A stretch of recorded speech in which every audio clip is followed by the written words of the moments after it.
ठीक है। 31 जनवरी से 11 मार्च खूब पूरा एक सवा महीना, 1-1.5 महीना होता है। आराम से इतने में सोच लो, बता दो। अगर ऐसा नहीं होगा तो हम 12 मार्च से क्या करेंगे, हम 12 मार्च से चलाएंगे आंदोलन, मूवमेंट। ठीक है, 12 मार्च से मूवमेंट चलाएंगे। मूवमेंट चलाया, साबरमती आश्रम से दांडी पहुंचे, पैदल पैदल पहुंचे, पहिया पहिया चल के पहुंचे। हर दिन 10 मील चल रहे थे, 24 दिन में पहुंच गए। 240 मील उनकी डिस्टेंस थी इसलिए। और पहुंचने के बाद में सॉल्ट मार्च, मतलब वहां पर सॉल्ट लॉ ब्रेक किया, नमक बनाया, और ये सॉल्ट मार्च के नाम से फेमस हुआ। सिविल डिसोबीडियंस मूवमेंट की बात कर ले रहे हैं अपन, कोई समस्या इसमें होनी नहीं चाहिए। आगे बढ़ते हैं अपन। गांधी जी समझदार हैं। गांधी जी क्यों समझदार हैं?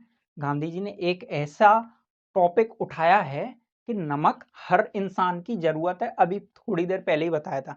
दूसरी बात यह है कि बहुत सारी चीजें अपने सामने तो होती हैं, लेकिन अपन उस पर ध्यान नहीं देते हैं।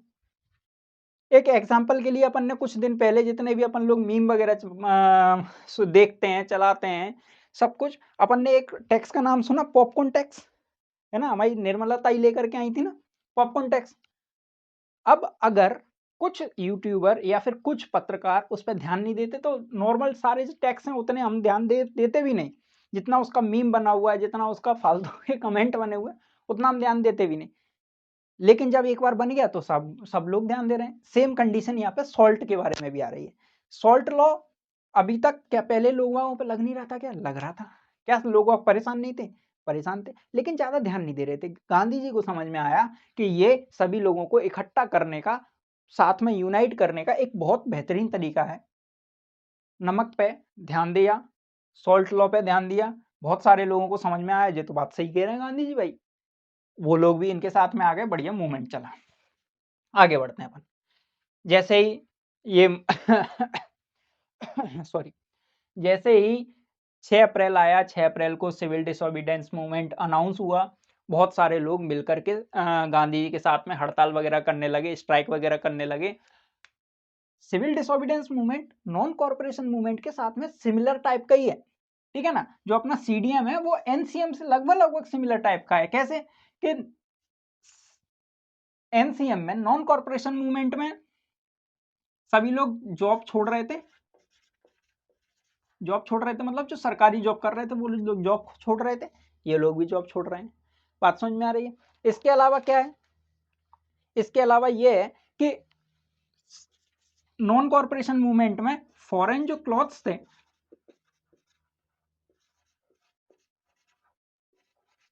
उनको बर्न किया जा रहा था, उनकी ओली जलाई जा रही थी। क्या यहाँ पर जलाई जा रही है? भैया बिल्कुल खूब धड़ल्ले से जितने भी अंग्रेजों के कपड़े हैं सारे के सारे बर्न किए जा रहे हैं। तीसरी बात, रिफ्यूज टू पे टैक्स। क्या पहले उस टाइम पर टैक्स देने से मना किया जा रहा था क्या? हाँ, अभी भी टैक्स देने से मना किया जा रहा है, इसमें कोई समस्या नहीं। ठीक है ना? इसके अलावा जो विमन है, हालांकि नॉन कॉर्पोरेशन मूवमेंट में भी विमन का अच्छा खासा रोल रहता है, लेकिन यहाँ पर और ज्यादा बढ़ चढ़ के सामने आती हैं। 10 साल का मतलब समय निकल चुका है और ज्यादा विमन जो है वो पॉलिटिक्स में, समाज में सामने आती हैं। विमन जो है वो पिकेट कर रही हैं। पिकेट क्या है? पिकेट का अपना एक 2 नंबर का आंसर भी आ सकता है। पिकेट क्या है? जब भी कोई रास्ते में जा रहा है उसका रास्ता रोक लेना। कहाँ? कहीं भी जा रहा हो सकता है मधुशाला जा रहा हो सकता है कुछ अच्छी चीज लेने जा रहा हो। ऐसे ही जब आदमी लोग कुछ अच्छा सोमरस लेने जा रहे होंगे, ठीक है ना, जब अच्छा सोमरस लेने जा रहे होंगे, ऐसी कंडीशन में महिलाएं उनको रोक ले रही होंगी। सोमरस लेकर मस्त चीज, बढ़िया, ट्राई करना, कभी मत करना। इंडिगो, गवर्नमेंट ऑफिसेस, जहां भी लोग वह कहीं जाना चाह रहे हैं, महिलाएं जो हैं, फीमेल्स जो हैं, वो बीच में आकर के रास्ता रोक ले रही हैं कि भैया नहीं नहीं नहीं नहीं जान देंगे। सिविल डिसोबीडियंस मूवमेंट चल रहा है, अंग्रेजों का साथ नहीं देना है, अंग्रेजों के खिलाफ खड़ा होना है। ये सारी चीजें अभी भी अच्छे खासे तरीके से चल रही हैं। बात समझ में आई? कोई समस्या इसमें? बिल्कुल सेम है कि नहीं है? एनसीएम से बिल्कुल है। वहां पर भी जॉब छोड़ी जा रही थी, वहां पर भी जितने लोग थे सरकारी, जो स्कूल कॉलेजेस में थे, जितने स्टूडेंट वगैरह थे, जितने टीचर वगैरह थे, एडवोकेट थे, सारे लोग अपना अपना काम छोड़ दे रहे थे, आंदोलन में पार्टिसिपेट कर रहे थे, मूवमेंट में पार्टिसिपेट कर रहे थे, यहाँ भी कर रहे हैं, कोई समस्या इसमें नहीं। जो वहां पर सॉरी, जो वहां पर फॉरेन क्लॉथ्स थे, जो अंग्रेजों द्वारा बनाए गए कपड़े थे, उनको जलाया जा रहा था, यहाँ भी जलाया जा रहा है। खादी को इंपोर्टेंस दी जा रही है, जो हमारे नेटिव क्लॉथ्स हैं उनको इंपोर्टेंस दी जा रही है, वहां भी दी जा रही थी, यहाँ भी दी जा रही है, कोई समस्या इसमें नहीं। जो भी लोग बाग हैं वो टैक्स को पे करना चाह रहे थे, हाँ बिल्कुल पे, मतलब सॉरी, क्या वहां पर लोग बाग टैक्स को पे करना चाह रहे थे? नहीं। क्या यहाँ पर टैक्स को पे करना चाह रहे हैं? नहीं। अंग्रेजों को क्या टैक्स दे रहे हैं क्या लगातार? नहीं दे रहे हैं, यहाँ भी नहीं दे रहे हैं, वहां भी नहीं दे रहे हैं। हम तो अपना पैसा बचाएंगे। और वैसे भी लगातार अंग्रेज लोग लगातार ही टैक्स पे टैक्स बढ़ाते जा रहे थे, उसकी रेट बढ़ाते जा रहे थे, इससे भी बहुत सारे लोग परेशान थे। चौथी बात क्या आती है, विमेन जो होती है वो पिकेटिंग करती हैं, ठीक है ना, फर्स्ट रो में आकर के सामने खड़ी होती हैं, कोई भी मूवमेंट वगैरह होता है उसमें सबसे आगे आकर के खड़ी होती हैं, ठीक है ना, जिससे जो मेल लोग हैं, जो मैन है, वो अपने मूवमेंट को और ज्यादा आगे बढ़ा सकें, ठीक है ना। कैसे बढ़ा सकें? अगर फर्स्ट रो में एक बार के लिए अगर फीमेल खड़ी हैं, तो जो पुलिस वाले हैं, हालांकि अपने को पता है कि पुलिस वाले जो हैं उस टाइम पर वो है तो इंडियन ही, है ना, केवल जो ऑफिसर लोग हैं वही तो केवल और केवल वहां से विदेश से आए हैं ना, ब्रिटेन से आए हैं ना। बाकी जो लोकल हैं, जो अपन सामान्य भाषा में कुछ भी कहते हैं उनको, हवलदार है या कांस्टेबल है, कोई भी है, वो तो यहीं के है ना। तो वो लोग कम से कम ये तो सोच सकते हैं कि लाठी वगैरह चलानी तो फीमेल्स पे ना चलाएं, तो वो फर्स्ट लेयर रहती थी प्रोटेक्ट करने के लिए अदर जो मूवमेंट के जो भी पार्टिसिपेंट्स हैं, जो भी मूवमेंट चला रहे हैं उन लोगों की। प्लस वो पिकेट करती थी। पिकेट का मतलब मैं बता रहा हूँ, मैं अभी बताया भी था कि जब भी कोई लोग शराब की दुकान पर या इंडिगो लेने, मतलब सरकारी दुकानों पर या गवर्नमेंट ऑफिसेज की तरफ जाते थे, उनका रास्ता रोक देती थी कि नहीं जाए, नहीं जाने देंगे, तुम लोग नहीं जाओगे, सिविल डिसोबीडेंस मूवमेंट में पार्टिसिपेट करोगे। बात समझ में आ गई? कोई समस्या इसमें? यही पूरा सिविल डिसोबीडेंस मूवमेंट है। लेकिन आगे चल करके बहुत सारे लोग, जो एनसीएम में हुआ वही यहाँ भी हो रहा है। बहुत सारे जो गवर्नमेंट जॉब कर रहे थे उन लोगों को आगे चल करके इकोनॉमिकल समस्या आती है, इकोनॉमिकल प्रॉब्लम्स के कारण वो दोबारा से जॉब पे चले जाते हैं।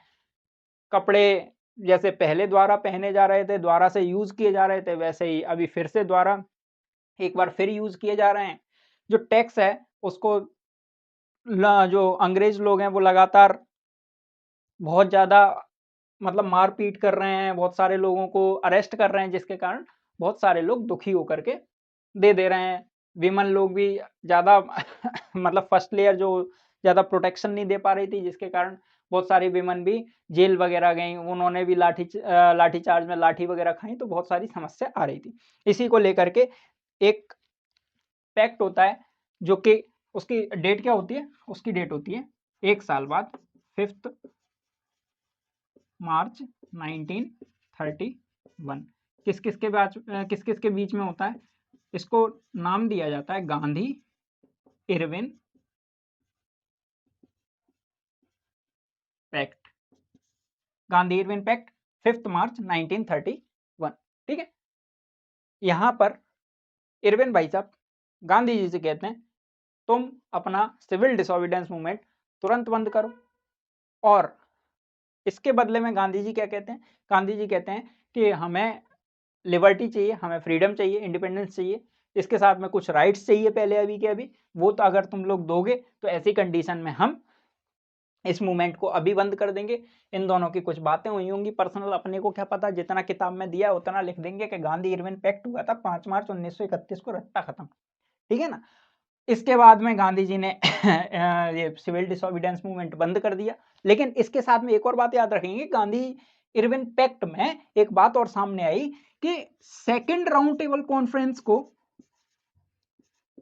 सेकंड राउंड टेबल कॉन्फ्रेंस पे, सेकंड राउंड टेबल कॉन्फ्रेंस में भारत पार्टिसिपेट करेगा, भारत अटेंड करेगा। फर्स्ट राउंड टेबल कॉन्फ्रेंस कब हो रही है? फर्स्ट राउंड टेबल कॉन्फ्रेंस 1930 कहाँ हो रही है? सारी के सारी इंग्लैंड में हो रही है, ब्रिटेन में हो रही है। सेकंड कब हो रही है? सेकंड हो रही है 1931। थर्ड कब हो रही है? थर्ड हो रही है 1932। ये याद रख लेंगे, अपने ऑब्जेक्टिव के अच्छे खासे हैं, ठीक है, आराम से आ सकते हैं, ये कोई समस्या नहीं है इसमें। तो गांधी जी और इरविन, जो गांधी इरविन पैक्ट होता है उसमें ये बात सामने आती है कि सेकंड राउंड टेबल कॉन्फ्रेंस में हम लोग शामिल होंगे, हम लोग शामिल होंगे मतलब भारत शामिल होगा। जो भी बातें होंगी वहाँ जो जितने भी बड़े नेता लोग, बड़े पॉलिटिशियन या वहाँ का जो राजा, ब्रिटेन में तब राजा, अभी भी राजा रानी तो अभी भी हैं, ठीक है ना, तो जो राजा वगैरह हैं वो जो डिसाइड करेंगे उसमें अपन विचार करेंगे, मानेंगे, ठीक है। तो ये हो गया, लेकिन इसके आगे चल करके कुछ ऐसा हुआ नहीं।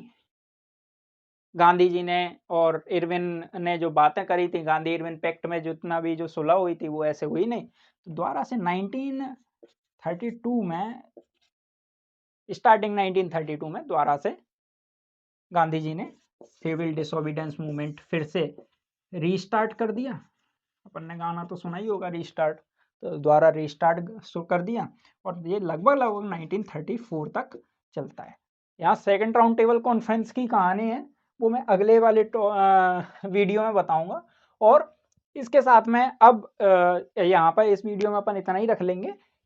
सिविल डिसोबीडियंस मूवमेंट में एक चीज़ और है, एक चीज़ क्या है कि जो अलग अलग सोसाइटी में जितने भी लोग अलग अलग रह रहे हैं, मतलब अलग अलग जो ग्रुप हैं, जैसे पीजेंट्स हैं उन पे क्या इफेक्ट हुआ, बिजनेस क्लास है उन पे क्या इफेक्ट हुआ, ठीक है ना, वर्कर क्लास है उन पे क्या इफेक्ट हुआ।